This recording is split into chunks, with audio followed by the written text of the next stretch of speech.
জাতীয় থেকে আন্তর্জাতিক, প্রান্তিক, জনপদ থেকে নগর, চারপাশে ঠিক এই মুহূর্তে কি ঘটছে তা নিয়েই আয়োজন এখন চারদিক। আপনাদের সঙ্গে আছি আমি মুজাহিদ শুভ।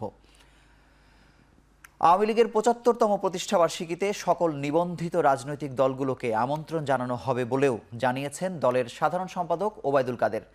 ২৩ জুন সকালে বঙ্গবন্ধু এভিনিউ থেকে উৎসবের উদ্বোধন করবেন দলের সভাপতি প্রধানমন্ত্রী শেখ হাসিনা। এছাড়া প্রধানমন্ত্রীর ভারত সফর নিয়ে সাংবাদিকদের প্রশ্নের উত্তরে তিনি বলেন, সংবাদ সম্মেলনে সফরের বিস্তারিত তুলে ধরবেন প্রধানমন্ত্রী শেখ হাসিনা। এই বাজেটটা করা হয়েছে রাঘব বোয়ালদের লুটপাট বন্ধ করার জন্য, লুটপাটের জন্য। এই যে বিএনপি যে লুটপাটের রাজত্ব সৃষ্টি করেছে এবং দেশকে ধ্বংসের দ্বার প্রান্তে নিয়ে গিয়েছে, অন্ধকার গব্য থেকে শেখ হাসিনা এই দেশকে উদ্ধার করেছে। লুটপাট করার জন্য লুটপাট আমরা বন্ধ করেছি। দু একটা বিচ্ছিন্ন ঘটনা ঘটছে, তাদের বিচার করার সৎসাহস বিএনপির ছিল না, শেখ হাসিনার আছে। সেই সৎসাহস আমাদের আছে। কোরবানির গরুর হাটে যদি পানি জমে লার্ভা সৃষ্টি হয় তাহলে ইজারাদারদের বিরুদ্ধে ব্যবস্থা নেয়ার হুঁশিয়ারি দিয়েছেন ঢাকা দক্ষিণ সিটি কর্পোরেশনের মেয়র ফজলে নূর তাপস।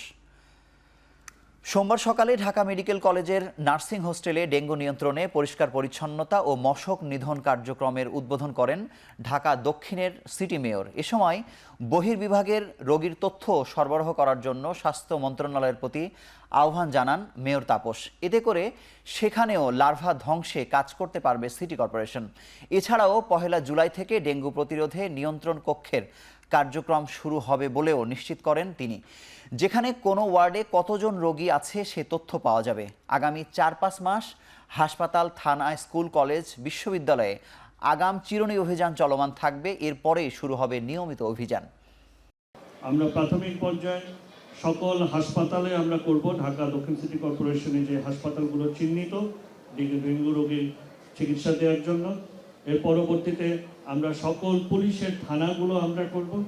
এর পরবর্তীতে আমরা ঢাকা দক্ষিণ সিটি কর্পোরেশন এলাকার সকল প্রাথমিক বিদ্যালয়, উচ্চ বিদ্যালয়, মহাবিদ্যালয় এবং বিশ্ববিদ্যালয়ের যে এলাকাগুলো আছে এই সকলগুলো আমরা একটার পর একটা পর্যায়ক্রমে আমরা এই চিরুনি অভিযান করে এগুলোকে আমরা প্রথম ধাপে আমাদের এই দীর্ঘ ৪ থেকে ৫ মাস ব্যাপী যে কর্মসূচি, যে কর্মপরিকল্পনা কার্যক্রম, আমরা প্রথম ধাপে অগ্রিম পর্যায়ে আমরা এগুলোকে আমরা চিহ্নিত করেছি। এখানে আমরা কার্যক্রম ব্যাপকভাবে চিরুনিভাবে আমরা করব এবং তারপর থেকে আমাদের নিয়মিত কার্যক্রম চলমান থাকবে।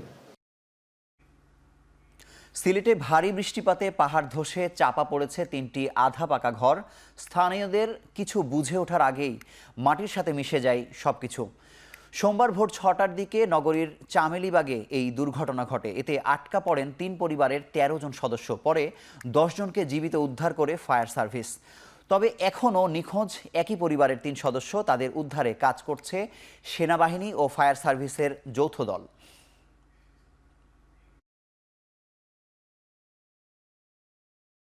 বড় ঘটনা আমাদের এই এলাকায় অতীতে এরকম ঘটনা আমি শুনি নাই, যে সিটি কর্পোরেশনের ভিতরে এটি প্রথম। চিটাগাঙ্গে আমি শুনেছিলাম। তো আমরা বারবার একটি মেসেজ দিচ্ছি সবাইকে, আমি দায়িত্ব নেওয়ার পর, যে পাহাড় কাটবেন না, পাহাড়ের তলা কাটবেন না। এটা কিন্তু কেউ শুনছে না।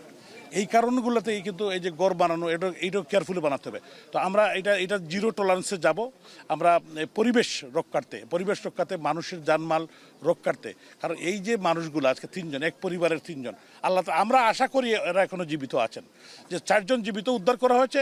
ফায়ার সার্ভিস ইজ ভেরি, তারা অ্যাক্টিভ, তারা কাজ করছেন এবং সিটি কর্পোরেশনের আমাদের ৩০ জন কর্মী এখানে কাজ করছেন।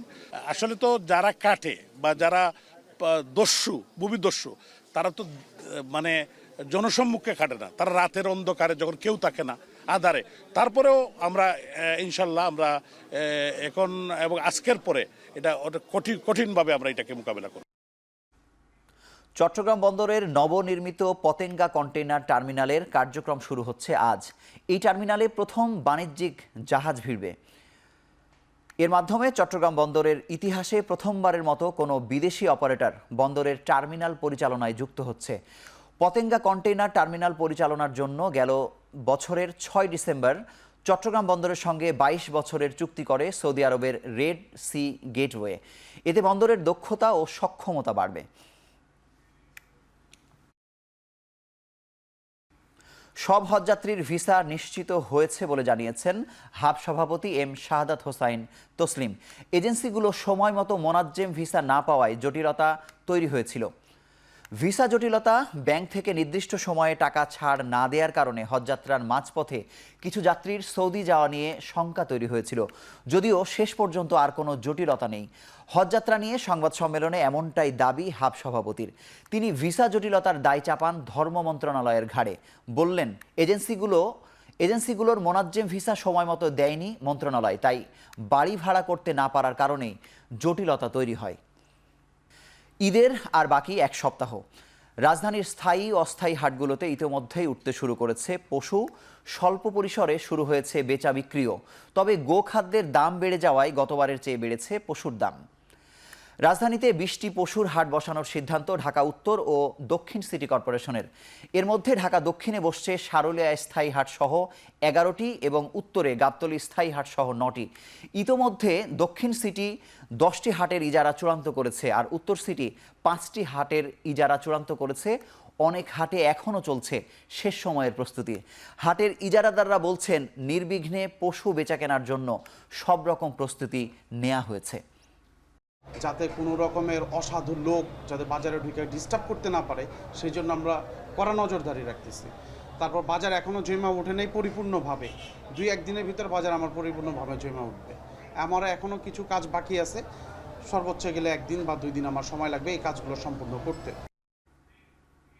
নোয়াখালীর চৌমুহনী পৌরসভার বর্জ্য ব্যবস্থাপনায় নেই স্থায়ী কোনো কাঠামো, নেই নিজস্ব জায়গাও। ফলে নোয়াখালী কুমিল্লা মহাসড়কের পাশে সরকারি জায়গায় বর্জ্য ফেলা হচ্ছে।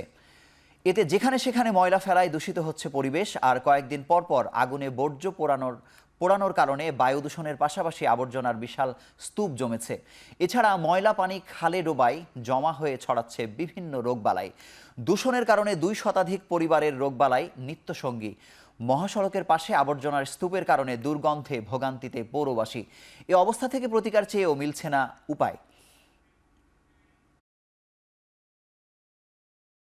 পৌরসভার তার যে শুরু হচ্ছে মানুষ মারার কর্মসূচি এনে, কারণ ভালো একটা লোক যে এনে আইব, এনে খালি মুখে হরিতে একটা গাড়ি এনে ঢুকে না খালি মহিলার গন্ধে। এই গন্ধর লাগে আমরা থাকতে পারি না। আমরা একটা কাজের লাগে গিরেতে নামু, ওই গিরেতে কাজটা করবো, যে গন্ধর লাগে আমরা থাকতেই পারি না। একটা ময়লা আবর্জনা গন্ধ, এগুলো আমাদের শ্বাস নিঃশ্বাসের অনেক কষ্ট হইতেছে।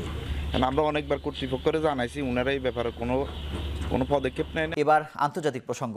ভারতের প্রধানমন্ত্রী হিসেবে তৃতীয়বারের শপথ নিলেন নরেন্দ্র মোদী। তার মন্ত্রিসভায় ঠাঁই পেয়েছেন ৭২ জন, যাদের মধ্যে ৩০ জন পূর্ণমন্ত্রী। দিল্লির রাষ্ট্রপতি ভবনের চত্বরে শপথ অনুষ্ঠানের মাধ্যমে ইতিহাসের অংশ হলেন নরেন্দ্র মোদী। জওহরলাল নেহরুর পর টানা তৃতীয়বারের মতো ভারতের প্রধানমন্ত্রী হবার রেকর্ড গড়লেন তিনি। নতুন মন্ত্রিসভায় স্থান পেয়েছেন ৭২ জন সদস্য। প্রধানমন্ত্রীর পাশাপাশি মন্ত্রিসভার সদস্যদের শপথ পড়ান রাষ্ট্রপতি দ্রৌপদী মুর্মু। নতুন মন্ত্রিসভার ৩০ জনই কেন্দ্রীয় মন্ত্রী। ফিরেছেন বিজেপি প্রধান জেপি নাড্ডা। বাদ পড়েছেন স্মৃতি ইরানি, অনুরাগ ঠাকুর ও নারায়ণ রানের মতো হেভিওয়েট নেতারা। রোববারের জমকালো এই অনুষ্ঠানে যোগ দেন বাংলাদেশের প্রধানমন্ত্রী শেখ হাসিনা, নেপালের প্রধানমন্ত্রী পুষ্পকমল দহল প্রচণ্ড, শ্রীলঙ্কার প্রেসিডেন্ট রনিল বিক্রমাসিংহে সহ প্রতিবেশী ও ভারত মহাসাগরীয় অঞ্চলের ৬ দেশের সরকার ও রাষ্ট্রপ্রধান। এছাড়াও ছিলেন বলিউড বাদশাহ শাহরুখ খান, দক্ষিণী অভিনেতা রজনীকান্ত ও ধনকুবের মুকেশ আম্বানির মতো তারকারা। গান্ধী পরিবার কিংবা মমতা বন্দ্যোপাধ্যায় উপস্থিত না থাকলেও শপথ অনুষ্ঠানে ছিলেন কংগ্রেস সভাপতি মল্লিকার্জুন খাড়গে। ৫৪৩ আসনের লোকসভায় দলগতভাবে ২৪০ এবং জোটগতভাবে ২৯৩ আসন নিয়ে এবার সরকার গঠন করছে বিজেপি। সংখ্যাগরিষ্ঠতা হারানোই ১ দশক পর জোটের ওপর নির্ভর করতে হচ্ছে নরেন্দ্র মোদীকে।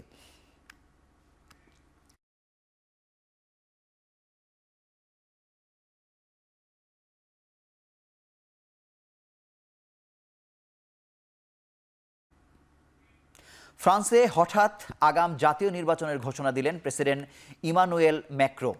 ইউরোপীয় পার্লামেন্ট নির্বাচনের বুথ ফেরত জরিপে ডানপন্থী মেরিন লে পেনের দল থেকে ম্যাক্রোর দল বড় ব্যবধানে পিছিয়ে থাকায় রোববার এই ঘোষণা দেন তিনি। ঘোষণা অনুযায়ী প্রথম ধাপে 30 জুন এবং দ্বিতীয় ধাপে ভোট গ্রহণ অনুষ্ঠিত হবে 7 জুলাই। আগাম নির্বাচনের এই ঘোষণাকে স্বাগত জানিয়েছেন ডানপন্থী নেতা মেরিন লে পেন। আসন্ন জাতীয় নির্বাচনেও জনগণের ওপর আস্থা রাখছেন তিনি। এদিকে 4 দিনব্যাপী 27 দেশের ইউরোপীয় পার্লামেন্টের নির্বাচন শেষ হয়েছে 9 জুন। প্রায় 36 কোটি ভোটার ইউরোপীয় পার্লামেন্টের 720 জন নতুন সদস্যকে বেছে নিচ্ছেন, যেখানে মেরিন লে পেন প্রতিষ্ঠিত ন্যাশনাল র্যালি পেতে যাচ্ছে 32% ভোট আর ম্যাক্রোর রেনেসা পার্টি পেতে যাচ্ছে 15% ভোট, যা ন্যাশনাল র্যালির চেয়ে অর্ধেকেরও কম। অন্যদিকে সোশ্যালিস্টরা পেতে যাচ্ছে 14% ভোট।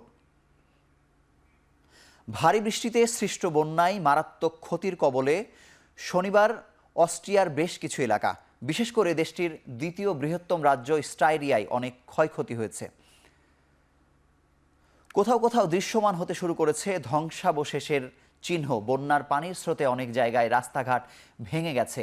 এতে বহু এলাকার সঙ্গে যোগাযোগ বিচ্ছিন্ন হয়ে পড়েছে, যার কারণে রোববার ইউরোপীয় ইউনিয়নের নির্বাচনের শেষ দিনে ভোট দিতে যেতে পারেননি বেশ কয়েকটি ভোটকেন্দ্রের ভোটাররা। আজ ও আগামীকাল মঙ্গলবার আরও বৃষ্টির পূর্বাভাস দিয়েছে দেশটির আবহাওয়া বিভাগ। ভূমিধসের আশঙ্কা থাকায় দুর্গম এলাকার মানুষকে সতর্ক থাকার পরামর্শ দেয়া হয়েছে। শেষ করছি এখন চারদিক। ধন্যবাদ সবাইকে।